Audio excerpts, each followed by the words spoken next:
Y cuando salí, pues fue una trayectoria súper extraña también, porque no me quería ni Dios. ¿Qué es la gimnástica para ti? Es mi vida, o sea, no se entendería mi vida ni mi existencia sin el club.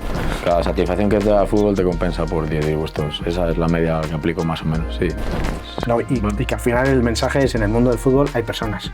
Y somos personas, somos humanos, tenemos amigos, tenemos sentimientos, emociones. En el mundo del fútbol hay personas, pero en el mundo del fútbol entra a formar parte un componente inseparable de la personalidad de las personas. Probablemente un poquito más que en cualquier otro ámbito, que es el ego. ¿Qué tal, gente maja? ¿Cómo estáis? Siempre digo que el episodio que estamos haciendo es un episodio especial, pero es que el de hoy es muy especial. El primer invitado de Gente Maja, Diego, DJ Garlin, cuando preguntamos a quién le gustaría escuchar en Gente Maja, nos dijo el nombre de nuestro invitado de hoy. Después Álvaro, de Sego Memes, cuando le preguntamos a quién le gustaría escuchar en Gente Maja, nos dijo el nombre del invitado de hoy. Y por la calle, mucha gente, seguidores del programa, seguidores del podcast, me decían el nombre: tienes que traer, tienes que traer, tienes que traer. Y yo, personalmente, estoy muy agradecido de que tengamos aquí a Ramsés con nosotros. Ramsés, bienvenido. Gracias. ¿Qué tal? Pues estupendamente. ¿Quién es Ramsés, lo primero? ¿Tú con quién dirías que es Ramsés? A ver. Bueno, pues así, a vuela pluma y con una definición en pocas frases, un tío totalmente normal, con bastantes rarezas. Tú y yo nos conocemos, hemos compartido trabajo, hemos compartido algunos jefes, hemos casi compartido mesa de despacho. A mí me hace mucha ilusión que estés aquí, te tengo que dar las gracias personalmente, porque eres de los pocos, el primer personaje que viene a Gente Maja al que conozco en persona. Entonces te agradezco que estés aquí, sinceramente. Bueno, pues estoy encantado, no me cuesta ningún trabajo y además agradecido. Muy bien, Ramsés, ¿dónde eres? De Segovia, de toda la vida. Siempre le pregunto a los invitados: ¿dónde estudiaste? ¿Dónde fuiste al colegio, al instituto? Bueno, no soy de Segovia, soy segoviano, pero soy de Cantimpalos. Bien. Que no es lo mismo. Dejando claro desde el principio. Sí. No, bueno, es que los de pueblo pequeño tenemos cosas especiales. Sí.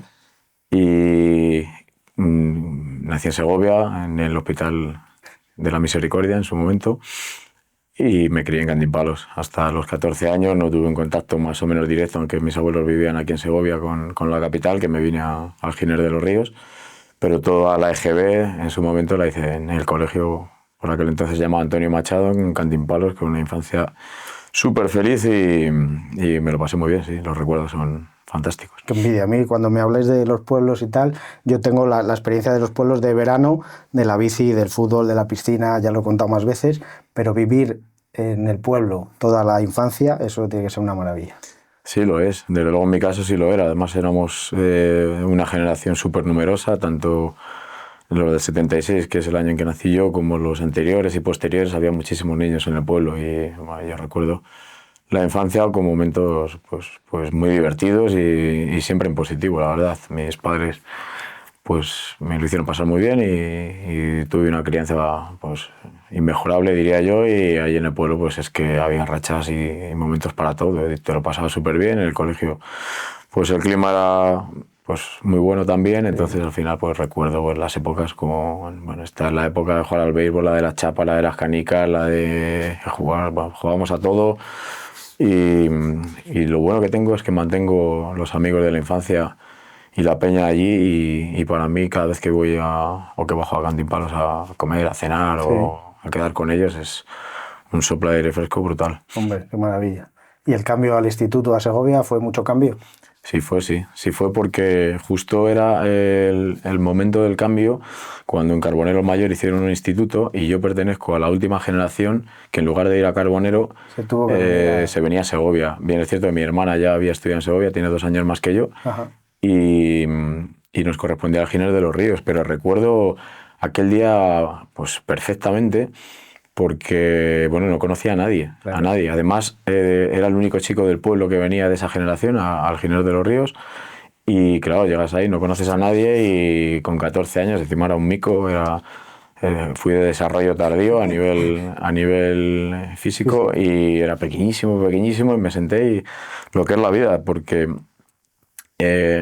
recuerdo perfectamente esa primera clase, y además cada vez que paso por allí veo las ventanas del aula donde estábamos, y cuando ya estábamos todos dentro solamente quedaba una silla en la clase vacía y ahí se sentó el que luego se ha convertido en uno de mis mejores amigos de la cuadrilla aquí de siempre de Segovia y que, pues casualidades de la vida, pues me cambió la vida, porque a partir de ahí, pues toda esa cuadrilla, si no se hubiera sentado él allí, pues probablemente no les hubiera conocido o no hubiera tenido esa afinidad, ¿no? Entonces, para que veas lo que puede cambiar un momento determinado, libre, sí. un sitio libre y un instante que, bueno, pues al final te cambia mucho. Qué fuerte. Bien. ¿Y después del instituto? Bueno, después del instituto, cuando terminamos de estudiar, la intención era, a nivel académico, hacer una carrera, si nos daba la nota, pues aquello funcionaba igual que ahora, con otro nombre, la selectividad. Sí. Y a nivel futbolístico, pues dedicarnos a ello profesionalmente. Entonces era compatible, pero no me dio la nota para estudiar arquitectura, que era lo que quería. Entonces entré en una ingeniería técnica, que era topografía, que estaba en la Politécnica de Vallecas. Sí. Y claramente no era lo mío. Clarísimamente. Además, bueno, ya dedicándome al fútbol a un nivel semiprofesional era totalmente incompatible. Recuerdo la charla de bienvenida cuando llegas allí. La facultad de topografía es enorme, enorme. Y había un aula gigantesca donde nos metieron a todos en esa primera charla. Y habló el rector, y el rector dijo, bueno, que sepáis que para aprobar esta carrera necesitáis dedicarle 100%. Al menos, al margen de las 6 horas de clase diaria, otras 6 horas de estudio al día. Yo, si sacara mi currículum académico con el número de horas de estudio al día, daría 6 minutos, a lo mejor, en total.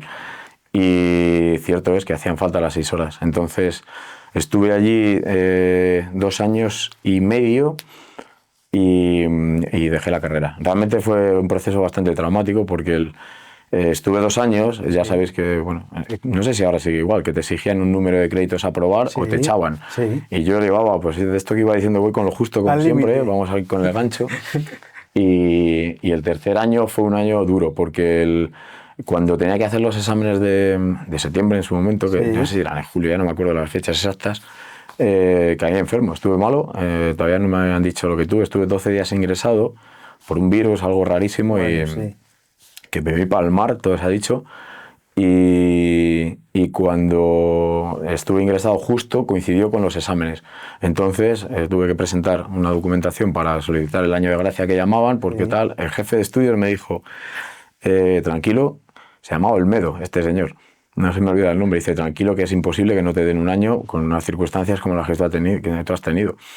Y me dijo, lo único que no te vas a poder matricular en julio o agosto, cuando fuera, pero empieza a ir a clase, dice, y en diciembre cuando te den la resolución te matriculas. Digo, sin problema. Bueno, pues en diciembre llegó la resolución y me echaron a mi puta casa. Adiós. Y gracias a Dios, porque no hubiera aprobado esa carrera, seguiría allí. Había una asignatura que era matemáticas, yo creo que no la hubiera aprobado jamás. Entonces al final volví a Segovia, al año siguiente, bueno, empecé a estudiar idiomas, al año siguiente me matriculé en Magisterio de Educación Física y digamos que es algo es otro tipo de estudio. Que, bueno, iba mucho más conmigo y con mi capacidad de horas o minutos de estudios diarios. Claro. Y hasta hoy, bueno, acabé la carrera, entonces la diplomatura, no grado, y luego ya me pude dedicar también al fútbol y, bueno, en fin, pues... ¿Cómo empiezas en el fútbol? En el pueblo, entiendo yo. Sí, fue un comienzo, digamos, irregular, porque empecé muy, muy tarde. En Cantimpalos no había equipo de fútbol, jugábamos siempre a fútbol sala y jugábamos pues, los del colegio y los amigos y tal. Y llegó un maestro, un profesor de educación física a Cantimpalos, que era Chemi, que es conocidísimo porque Chemi. Ha sido probablemente, bueno, es un icono a nivel de deporte escolar. Un referente en la educación en Segovia, sí. Entonces, bueno, cuando yo tenía 13 años, él me dijo, jolín, ¿por qué no pruebas que se te da más o menos bien el fútbol? ¿Por qué no te apuntas o te metes en un equipo de Segovia? Y con 14 años empecé a jugar por primera vez al fútbol. Con 14 años. Entré en el Quintanar, en cadetes de primer año, que es rarísimo, ahora los niños empiezan con 6, 5 años. Una barbaridad. Entonces al final entré ahí, estuve en el Quintanar toda mi época de fútbol base hasta juveniles, y cuando salí pues fue una trayectoria súper extraña también, porque no me quería ni Dios. Entonces a mí me encantaba jugar al fútbol, no quería dejarlo de ninguna manera. Y fui a probar al Cuéllar con mi amigo Víctor de Bernuy, y es que es una historia muy buena, porque estuvimos probando, era muy bueno también, Y cuando acabamos la prueba, el entrenador me dijo textualmente, dice, bueno, dice, no cuento contigo, dice, pero si quieres puedes seguir viniendo para que no venga Víctor solo en el coche. Y dije, es un detalle. Gracias. Entonces me fui a jugar a la provincial, a la categoría más baja que había, donde estaba un grupo de amigos en Unami, Sí. que me acogieron súper bien y me lo pasé muy, muy bien, pero bueno, estábamos en provincial. Al año siguiente fui a La Granja, que estaba en una categoría superior, en preferente. Estuvo muy bien, me salió muy buen año y además un grupo maravilloso, me lo pasé fantástico ese año también.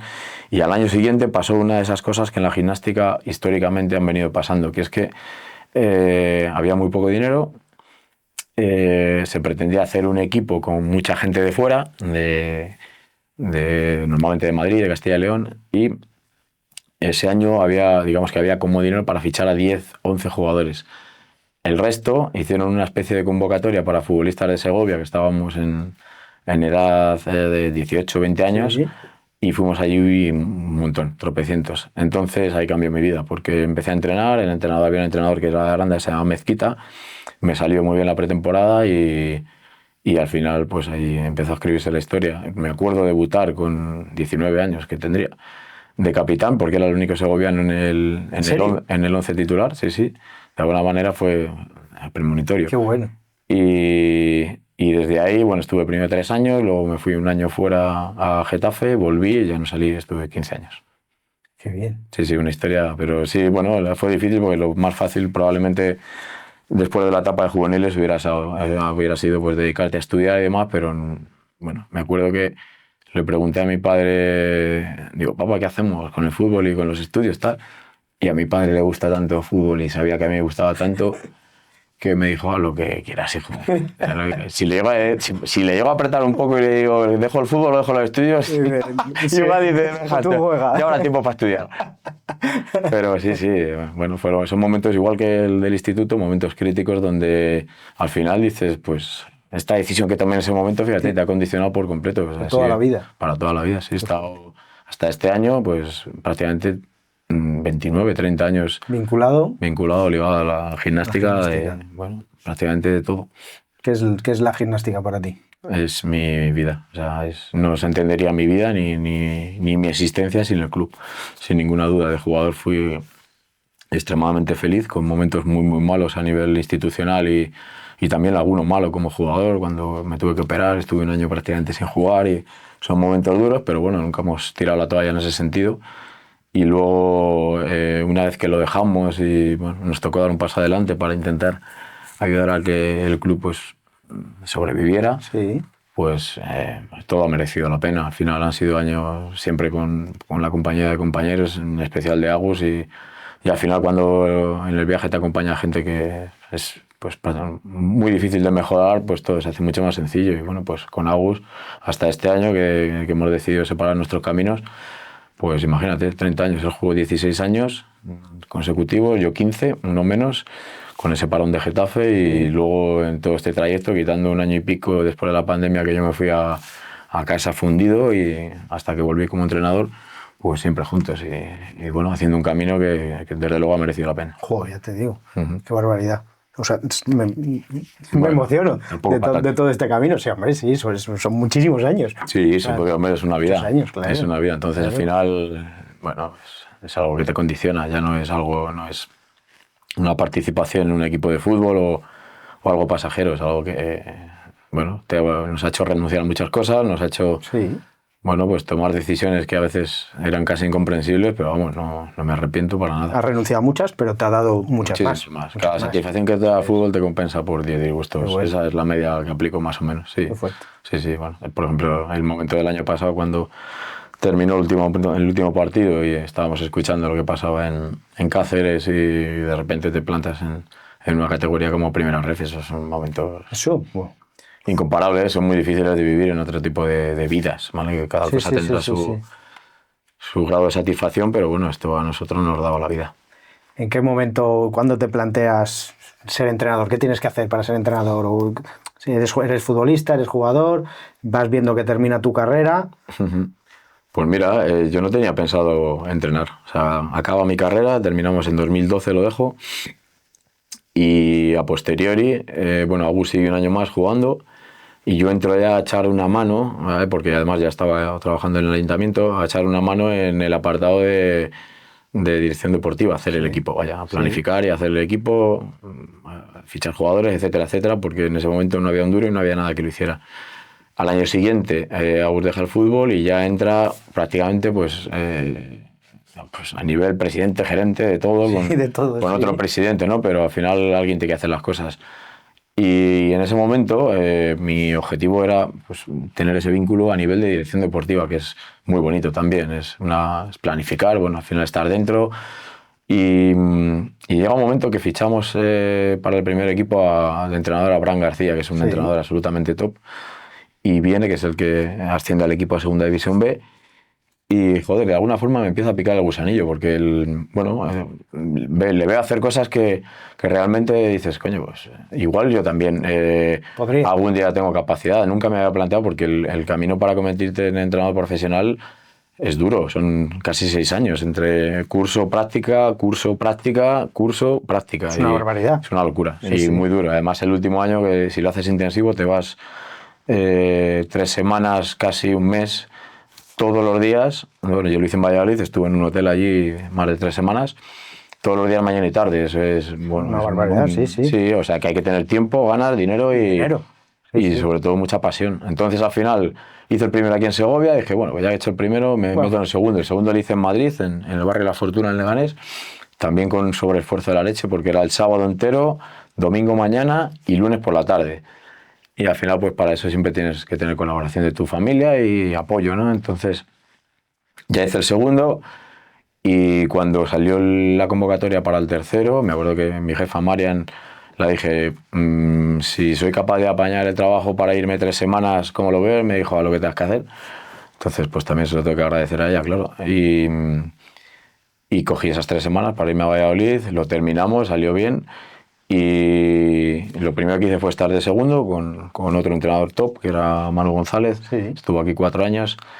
La experiencia de segundo fue muy buena, me encantó. A mí lo que me gusta es estar en el campo, estar en la hierba y compartir esos momentos con la gente, con los jugadores y demás. Entonces, cuando surgió la oportunidad de coger el primer equipo, me tiré a la piscina, entonces compaginándolo con el trabajo en el ayuntamiento.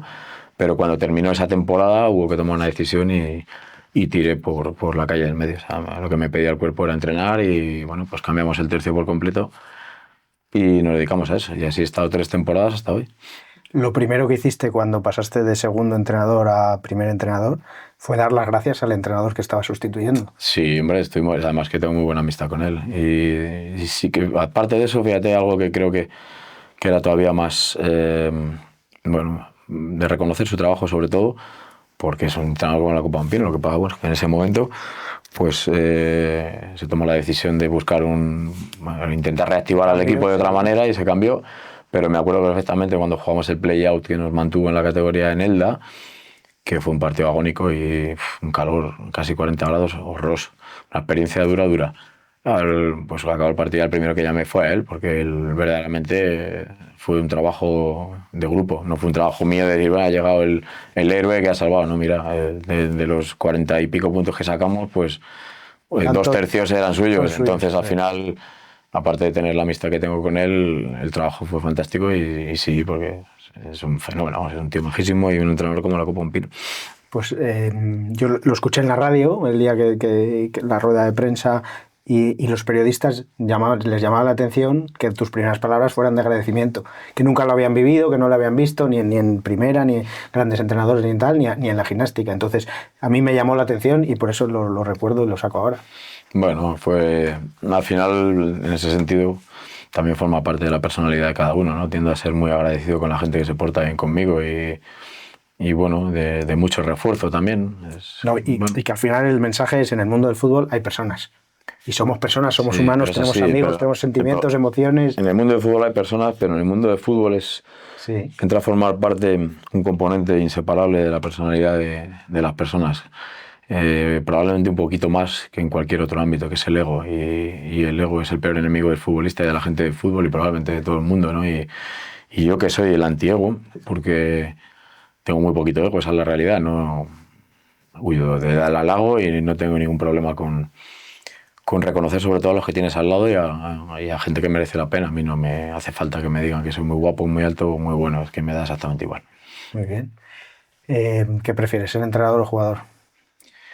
50-50, Sí. diría, sí. Como jugador es imposible volver a Ya, disfrutar. eso no va a volver. Eso es imposible, no. Y aparte cuando tienes una naturaleza muy competitiva como nos puede pasar a nosotros, yo no he vuelto a dar una patada a un balón en un partido. ¿No has jugado? Ni un partido con mi hijo. Porque digamos que alguna vez que me ponía y tal, y me veía ya tan incapaz que decía, tira, deja que jueguen a los que saben. Y no, pero bueno, cuando iba antes de entrenar a entrenar, decir nada, es que nunca disfrutar, yo me lo paso muy bien entrenando. Y sí que tengo ese punto, tengo esa capacidad de disfrutar cuando estamos jugando y ves y que sufres y bueno, pasar ratos buenos, malos, pero como en cualquier otro ámbito. Y en este sentido, joder, cuando salen las cosas bien, disfruto muchísimo. Qué bueno. ¿Qué es lo más difícil de ser entrenador? Bueno, pues probablemente gestionar el ego, como te he dicho. Probablemente gestionar el ego de los El ego de jugadores. 22, 23 Claro, chavales. sí, bueno, de todos los que pertenecen y que están en un vestuario.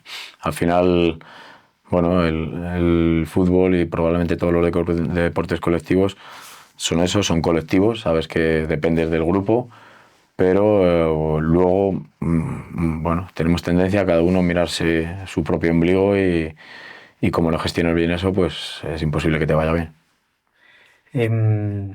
¿Dónde quieres llegar como entrenador? ¿Hasta dónde quieres llegar? ¿O cómo te ves dentro de unos años? Te he dicho que no te voy a preguntar nada polémico, ni quiero saber Sí. dónde vas a estar el año que viene, ni nada, pero ¿dónde te ves tú? ¿Cómo te ves? Bueno, la realidad es que lo primero que me gustaría es tener la capacidad de poder tomar las decisiones sin que me condicione el dinero.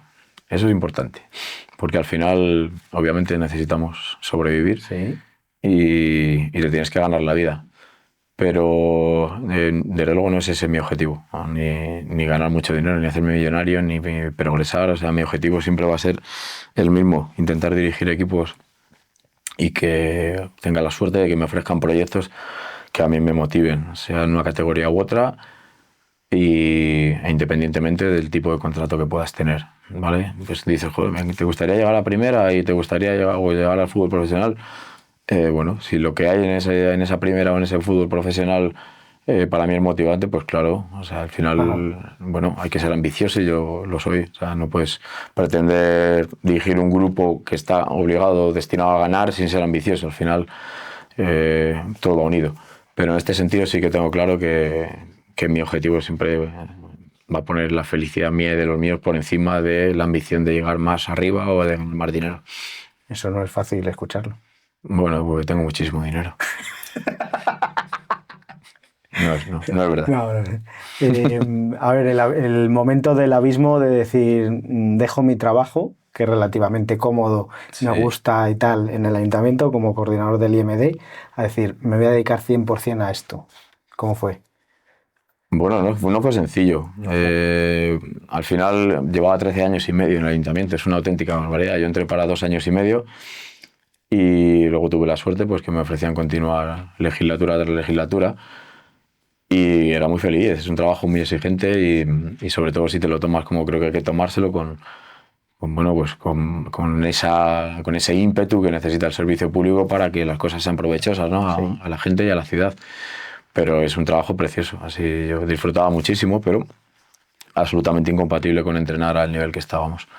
Entonces estuve 10 partidos compaginándolo, pero en el momento que acaba el último partido en Elda en mayo, pues el club me ofrece seguir y yo considero que tengo que tomar una decisión, para bien o para mal.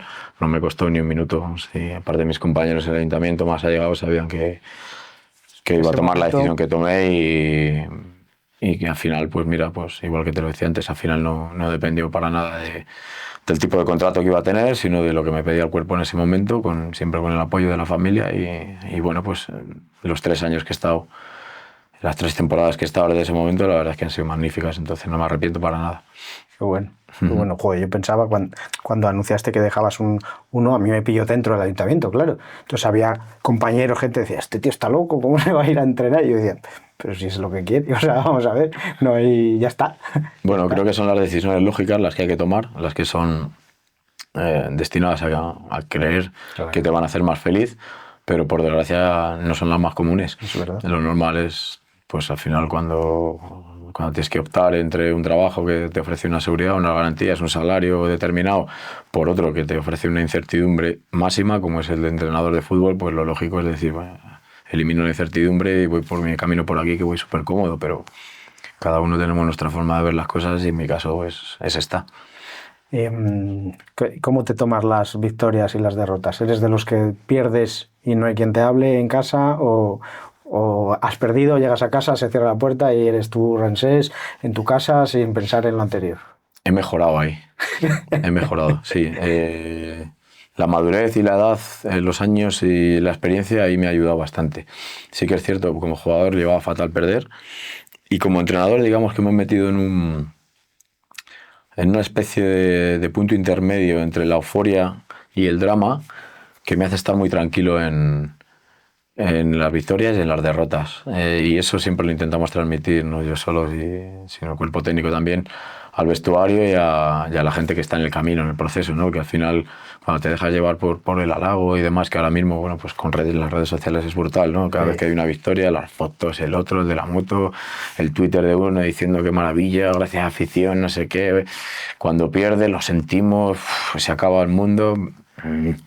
Esto es un deporte, vamos a ganar y perder y se va a ganar y perder siempre, nunca, no hay nadie que gane siempre y nadie que pierda siempre. Entonces al final sí que creo que he encontrado a nivel emocional ese equilibrio, por más que hay veces que me salgo un poquito porque es una actividad distinto, sí. que te lleva a los límites, ¿no? Sí. Pero bueno, lo llevo mejor. Sí que es cierto que en momentos de máxima tristeza, como fue pues, el día de Nastic, cuando te quedas definitivamente en posición de descenso, pues no me apetece hablar mucho. Esa es la realidad. Ni con nadie, ni nada. Y bueno, pues al final no molesta a nadie, me voy, me aparto y mañana será otro día. Me lo como yo solo y mañana seré Sí. otra persona. Así es. ¿Cómo tú sufres más como entrenador? O sea, ves más, yo creo que ves más, tienes más datos, más aspectos que valorar como entrenador que como jugador, pero ¿sufres más como entrenador? Bueno, digamos que al final el trabajo del entrenador es mucho más global. El futbolista acaba, evalúa su actuación, se va a casa y bueno, pues lo pasa mejor, peor, pero al final es uno, ¿vale? Al final tú eres el responsable de lo que hacen él y todos los demás compañeros que forman parte de una plantilla, incluso el resto de compañeros del cuerpo técnico. Es algo más global, más sentido. Entonces, a nivel de sufrimiento, pues, bueno, pues no se lleva igual. Desde luego, siempre intentas buscar explicaciones a todo, intentas autoevaluarte, autoexigirte, bueno, hacer autocrítica, intentar corregir, ¿vale? Cuando no salen las cosas, porque al final, pues en estas categorías, en este año que te vas a segunda red descendiendo de categoría porque impepinablemente bajan 5, pues siempre buscas la explicación de dónde hubieras tenido que tocar o qué tecla hubieras tenido que mover para que no hubiera sido así. Y sufres. Además, este año, pues mira, tengo que reconocerlo, estábamos preparados o creíamos estar preparados para cualquier escenario porque sabemos que iba a ser un año durísimo y el reto era brutal. Entonces, al final, creo uno que está preparado para todo y no lo está. O sea, cuando han llegado mal dadas de verdad, ha sido bueno, una experiencia enriquecedora en lo que es a nivel de experiencia y de tener esto dentro ya para el futuro, pero hubo momentos de verdadero drama interno, por así decirlo, porque dices, joder, no sacamos esto adelante y ahí, bueno, pues tengo que agradecer sobre todo el apoyo de la gente de la directiva y de los jugadores, porque siempre me han respaldado muchísimo y era al revés. Ya lo he dicho en alguna otra entrevista, que en lugar de llegar tú, siempre he leído y dice, bueno, un entrenador que no está motivado, que no está top, es imposible que haga que la plantilla esté top. Bueno, pues sí es posible, porque puede ser que el feedback sea al revés y que sean los jugadores que digan, vamos, hay que tirar esto para adelante. Y aquí hay gente pues calificada, o sea, cualificada para ello y conmigo lo hicieron. Ha sido el año más duro vamos, sin duda. Sí, y por momentos es el más gratificante. Hemos visto al equipo competir contra equipos totalmente profesionales de un nivel tremendo y a un nivel pues totalmente equiparable a lo que era la categoría, a lo que demandaba la categoría, y eso para mí me genera mucha satisfacción. Qué bueno. Ansés, vamos a ir terminando. Unas preguntas que suelo hacer a los invitados al final. ¿Un sitio de Segovia que sea para ti favorito? En la plaza de San Martín. Bien, bonito. Sí, la terraza del Ojo, por ponerte un sitio. No me digas qué tienes en la mesa porque no... No, pues no, seguramente un café. Perfecto. ¿A quién te gustaría escuchar en Gente Maja? Igual que he tenido invitados que me han dicho, quiero que traigas a Ramsés, tal. ¿A quién te gustaría escuchar en Gente Maja? Bueno, pues teniendo en cuenta que en Segovia hay gente súper interesante, mucha más de lo que muchas veces nos creemos, y súper inteligente. Pero tirando por el mundo del deporte, pues te diría que estaría bien escuchar pues seguramente al deportista que más admiro a nivel global, que es Javi Guerra. Y aparte tengo amistad con él y demás, pero es un tío que tiene que tener pues cosas muy interesantes que decir, seguro. Pero es que lo que está haciendo ahora, en este último año, es impresionante. Bueno, lo que ha hecho ahora y lo que lleva haciendo. Sí, claro, sí. Es una barbaridad. O sea, aquí está muy bien decir, bueno, tiene mucho mérito, no sé qué, pero luego el mérito se ve en el día a día. Y cuando tú le ves dando vueltas y venga vueltas, él solo siempre, y dices, Dios, qué cabeza tiene que tener. Es un portento, aparte de las capacidades y los logros que ha conseguido, es admirable. Qué bueno. Bueno, lo probaremos. Y la última, ¿qué le gustaría ser a Ramsés de mayor? Bueno, feliz. Feliz. Si puedo ser feliz con mi familia, lo demás me da igual. Perfecto. Ha sido un placer, Ramsés. El placer ha sido mío, gracias. Muchas gracias por todo, A ti. tío.